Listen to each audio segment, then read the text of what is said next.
Part 4 है आपका, part 4 परमाणु की संरचना। ठीक है, कक्षा 9, कक्षा 9 विषय का है आपका विज्ञान।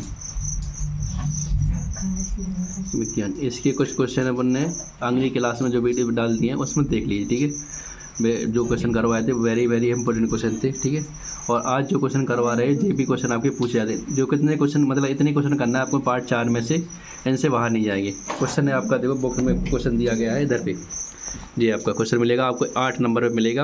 उदाहरण के साथ व्याख्या कीजिए परमाणु संख्या। वेरी वेरी इंपॉर्टेंट है, वेरी वेरी इंपॉर्टेंट। ठीक है, ध्यान देना, अगर आप सीधे से पूछे। उदाहरण के साथ व्याख्या कीजिए परमाणु संख्या, द्रव्यमान संख्या, समस्थानिक और समभारिक। समस्थानिकों के दो ही उपयोग लिखिए। ठीक है, वेरी वेरी इंपॉर्टेंट है, बाहर नहीं जाएंगे। ठीक है, इनसे ध्यान देना। तो सबसे पहले एक क्वेश्चन देखते हैं। ठीक है, ये वाला। ठीक है, यहाँ पे आपको क्वेश्चन है परमाणु संख्या। ठीक है, क्या है सबसे पहले इसमें समझाए परमाणु संख्या। ठीक है, दिखाई तो दे रहा ना अच्छे से, परमाणु संख्या। ठीक है, क्या आपका परमाणु संख्या। ठीक है, परमाणु संख्या क्या होती है देखते हैं बेटा। परमाणु कल क्लास में किया था, उसमें समझाया था। ठीक है, फिर अपन एग्जाम्पल में देखेंगे, चित्र की जरूरत पड़ेगी। तो परमाणु संख्या, एक तत्व की परमाणु संख्या, एक तत्व की परमाणु संख्या नाभिक में विद्यमान प्रोटॉनों की कुल संख्या के बराबर होती है।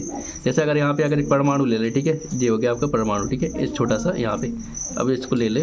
ठीक है, अब आपको पता है नाभिक तो ये होता है ना, इसका नाभिक होता कि नहीं होता। क्या बोल रहा है वो, एक तत्व की परमाणु संख्या नाभिक में विद्यमान प्रोटॉनों की संख्या। इसमें क्या हो, प्रोटॉन, प्रोटॉनों की संख्या का कुल संख्या की। अगर एक प्रोटॉन है, 2 प्रोटॉन, 3 प्रोटॉन, जितने ही प्रोटॉन होंगे क्या होगा, कुल संख्या के बराबर होती है। ठीक है, इसे कैसे पता से कहते हैं, जेड से। किससे पता से कहते हैं, जेड से के द्वारा दर्शाया जाता है। जैसे हाइड्रोजन के लिए जेड बराबर 1, क्योंकि हाइड्रोजन परमाणु, जो हाइड्रोजन परमाणु होता है ना, के नाभिक में केवल एक प्रोटॉन होता है। कितना प्रोटॉन होता है, एक। इसलिए किसे एक, इसलिए यहाँ पे क्या हो गया आपका जेड बराबर 1। मतलब जे आपका नाभिक, नाभिक जितने प्रोटॉन होंगे वो क्या होगी, उसकी परमाणु संख्या। नाभिक समझ गए, नाभिक में जितने प्रोटॉन होंगे, जितने भी प्रोटॉन होंगे, प्रोटॉन की संख्या कितनी जितनी भी होगी वो क्या कहलाएगी, आपकी परमाणु संख्या। समझ में आई चीज़। नाभिक के जितने ही प्रोटॉन होंगे, कितने, जितने ही प्रोटॉन होंगे उसकी संख्या क्या कहलाएगी, आपकी परमाणु संख्या। याद करने की जरूरत है, रटने की जरूरत नहीं है, समझने की जरूरत है। नाभिक में प्रोटॉनों की संख्या क्या कहलाती है, आपकी परमाणु संख्या। समझ में आई चीज़। नेक्स्ट आपका द्रव्यमान संख्या। क्या आपकी द्रव्यमान संख्या क्या होती है, द्रव्यमान संख्या देखते हैं। एक परमाणु के नाभिक में उपस्थित, इसमें किसकी बात हुई, नाभिक की। एक परमाणु के नाभिक में उपस्थित प्रोटॉन और न्यूट्रॉन। अब इसमें किस की बात हुई, प्रोटॉन और न्यूट्रॉन की कुल संख्या के योग को द्रव्यमान संख्या कहते हैं। कैसे कहते हैं, प्रोटॉन और न्यूट्रॉन के योग को। किसके, प्रोटॉन और न्यूट्रॉन। ठीक है, दोनों के योग को जोड़ेंगे तो क्या हो जाएगी, आपकी इसकी द्रव्यमान संख्या कहलाएगी। ठीक है, नाभिक आप जानते ही हैं। ठीक है, रहते प्रोटॉन कहाँ रहते, न्यूट्रॉन इधर ही पे रहते कि रहते नाभिक में। ठीक है, समझ में आई चीज़। तो इसको भी क्या बोल सकते हैं, तो इसमें क्या हो गया, द्रव्यमान संख्या में एक परमाणु के नाभिक में उपस्थित प्रोटॉन और न्यूट्रॉन की कुल संख्या के योग को। इसमें क्या जोड़ना पड़ेगा आपको, प्रोटॉन हो और न्यूट्रॉन, इन्हें जोड़ना पड़ेगा, और जो संख्या आएगी तो वो क्या कहलाएगी, आपकी द्रव्यमान संख्या। जैसे उदाहरण में देखते हैं, कार्बन का द्रव्यमान संख्या 12 भी होता है। कितना होता है, 12 भी, क्योंकि इसमें 6 प्रोटॉन होते हैं। कितने होते हैं, 6 प्रोटॉन और 6 न्यूट्रॉन। इन दोनों को जोड़ क्या होगी इसकी संख्या, इसकी द्रव्यमान संख्या होगी आपकी 12। समझ में आ गई। ये भी आप इधर से सीख सकते हैं। प्रोटॉन, इसमें न्यूट्रॉन और प्रोटॉन की संख्या इधर पे रहते हैं, क्योंकि न्यूट्रॉन और प्रोटॉन इनकी संख्या को जोड़ देंगे तो क्या मिल जाएगी आपको, द्रव्यमान संख्या। समझ में आ गई। नेक्स्ट है आपका, अब यहाँ पे समभारिक। ठीक है, अब क्या आपका समस्थानिक। क्या बेटा, आपका समस्थानिक। ठीक है, अब समस्थानिक क्या होते हैं, देखो, एक ही तत्व के परमाणु जिनकी परमाणु संख्या, क्या बोल रहा है इसमें, एक ही तत्व के परमाणु। ठीक है, एक ही तत्व के परमाणु जिनकी परमाणु संख्या समान, हाँ समान, लेकिन द्रव्यमान संख्या भिन्न होती है। इनमें क्या बोला, परमाणु संख्या। परमाणु संख्या तो आप जानते हैं ना, इसमें प्रोटॉन की संख्या को। ठीक है, एक तत्व के परमाणु जिनकी परमाणु संख्या समान, ठीक है, परमाणु संख्या कैसी होती है, समान, लेकिन द्रव्यमान संख्या भिन्न होती है। इनकी द्रव्यमान संख्या कैसी होती है, भिन्न, अलग होती है, लेकिन इनकी परमाणु संख्या कैसी होती है, एक समान होती है। ठीक है, क्या बोलते हैं ना, समस्थानिक बोलते हैं। क्या बोलते हैं ना, समस्थानिक। जैसे क्या है, हाइड्रोजन के 3 समस्थानिक होते हैं। हाइड्रोजन कितने होते हैं, 3 समस्थानिक। जैसे plutonium, H, deuterium half H या इसे D से भी बोलते हैं। ट्राइटेनियम 1/3 H या इसे कैसे बोलते हैं T से भी, ठीक है। तो प्रत्येक की परमाणु संख्या 1 है। इसकी क्या है, परमाणु संख्या 1 है। नहीं, सबकी देखो परमाणु संख्या क्या है, 1 है। लेकिन परंतु द्रव्यमान संख्या कितनी है, इसकी 1, इसकी 2, इसकी 3 है कि नहीं है। परमाणु संख्या तो 1 1 1 तीनों कॉमन है, लेकिन इसमें द्रव्यमान संख्या क्या है, इसकी 1 है, इसकी 2 है, इसकी 3 है। और द्रव्यमान संख्या आप जानते हो, न्यूट्रॉन और प्रोटॉन की संख्या को क्या बोलते हैं, द्रव्यमान संख्या। न्यूट्रॉन और प्रोटॉन की संख्या क्या बोलते हैं, द्रव्यमान संख्या। समझ में आई चीज़। इसमें कोई दिक्कत, समझताने में दिक्कत, समझताने में कोई दिक्कत। क्या होता है इसमें, एक ही तत्व के परमाणु जिनकी परमाणु संख्या तो समान हो, क्या हो, परमाणु संख्या समान हो, लेकिन द्रव्यमान संख्या क्या हो, अलग अलग। तो क्या हो जाएंगे आपके समझताने। आगे देखते हैं। अभी आपका यहाँ पे संभारक, ठीक है। अब इसमें पूछ रहा है संभारक, इनमें अंतर ही पूछ सकते हैं, कुछ भी पूछ सकते हैं, उनके ऊपर डिपेंड करता है। अपन तो समझ लें अच्छे से तो बन जाएगा, ठीक है। संभारक क्या है, संभारक विभिन्न तत्वों के वे परमाणु हैं जिनकी, संभारक विभिन्न तत्वों के वे परमाणु हैं जिनकी द्रव्यमान संख्या समान होती है। इनकी क्या कह रहा है बेटा, द्रव्यमान, इनकी क्या संख्या बोल रहा है, द्रव्यमान संख्या। उसमें किसकी थी, क्या थी, परमाणु संख्या समान।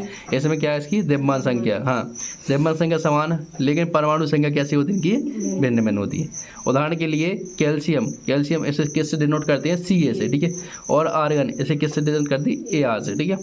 परमाणु संख्या क्रमशः कितनी होती है, देखो परमाणु, जैसे कैल्शियम कितनी होती है, परमाणु संख्या 20, और आर्गन की कितनी होती है, 18। कितनी होती है, 18। कैल्शियम की 20 होती है और इसकी कितनी होती है, आर्गन की 18 परमाणु संख्या, ठीक है। परंतु दोनों का द्रव्यमान कितना होता है, 40। द्रव्यमान कितना होता है इनका, 40, ठीक है। दोनों अपोजिट है। संभारक में क्या होता है, समस्थानिक में क्या होता है, परमाणु की, ठीक है। और ऐसे संभारक में क्या होता है, द्रव्यमान, ठीक है। समस्थानों के दो उपयोग लिखिए। अब समस्थानों के दो उपयोग पूछे थे उनने, तो क्या होता है, कैंसर के उपचार में कोबाल्ट के समस्थानिक का उपयोग किया जाता है। कैंसर तो जानते ही हो आप, बीमारी को गुच्छा बोल सकते हैं, मतलब बीमारी होती रहती है। कैंसर के उपचार में कोबाल्ट के समस्थानिक का उपयोग किया जाता है, ठीक है। और दूसरा पॉइंट है आपका, यूरेनियम के एक समस्थानिक का उपयोग परमाणु भट्टी मतलब ये जो परमाणु देखे आपने, यूरेनियम के एक समस्थानिक का उपयोग परमाणु भट्टी में ईंधन के रूप में होता है। ईंधन तो जानते हैं, जैसे आपने देखा होगा पेट्रोल, डीजल, गैस, लकड़ी, ईंधन के रूप में, मतलब जलाने के लिए ये उपयोग होता है, ठीक है। उससे अपन कुछ भी उपयोग कर सकते हैं, उससे कुछ भी कर सकते हैं। समझ में आई, तो जी समझ में आ गई इसके उपयोग।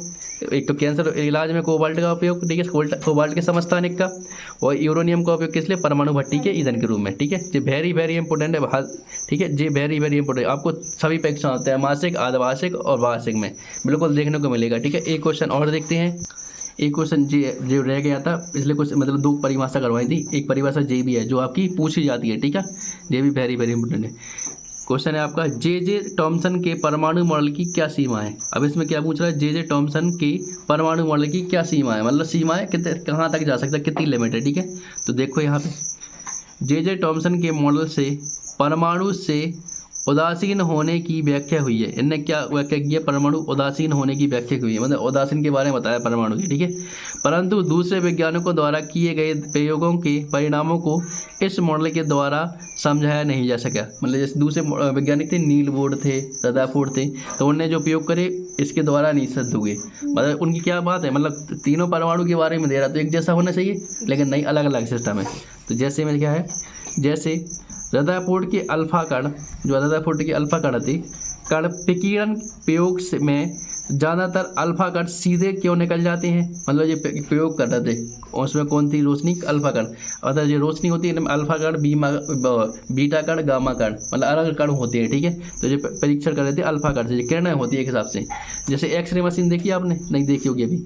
एक्सरे में एक्सरे किरण का यूज होता है, ठीक है, तब एक्सरे होती है, तब पता चलता है हड्डी टूटी है कि नहीं टूटी, ठीक है। इनका योग आगे चल के 12वीं में आपको अच्छी तरह से, 11वीं 12वीं में अच्छी तरह से समझाया, ठीक है। यहाँ पे नाम आया तो समझ लो ये किरण होती है, जैसे रोशनी होती है ना अपनी, वही।